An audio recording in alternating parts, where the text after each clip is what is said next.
যশোর শহর থেকে হারিয়ে যাওয়া শিশু হোসাইন 6 দিন পর ফিরল মায়ের কোলে। সাইদ ইবনে হানিফ এর রিপোর্টে হারিয়ে যাওয়া শিশুকে 6 দিন পর ফিরে পেয়েছে তার বাবা মা। থানায় সাধারণ ডায়েরি এবং হারানো বিজ্ঞপ্তি প্রচারের পর ফেসবুকের মাধ্যমে সন্তানের খোঁজ পান তারা। শিশু হোসাইন 12, যশোর রেলগেট এলাকায় আজিবর মোড়লের ছেলে। তাদের গ্রামের সাতক্ষীরা শ্যামনগর বাজারের পাশে। যশোর রেলগেট এলাকায় তারা ভাড়া থাকত। এদিকে দীর্ঘ 6 দিন পর বাঘারপাড়া উপজেলার রাধানগর গ্রামে স্কুল শিক্ষক ইকরামুল জিম্মায় থাকা শিশুকে তার পরিবারের নিতে আসলে ঘটে এক হৃদয় বিদারক ঘটনা।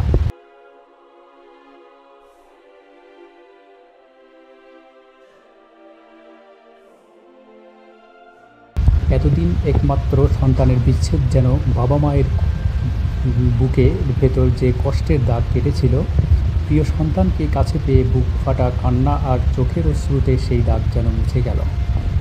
2 অক্টোবর বৃহস্পতিবার শিশু হোসাইনকে তার বাবা মায়ের কাছে বুঝিয়ে দেয় স্কুল শিক্ষক ইকরামুল ও তার পরিবার।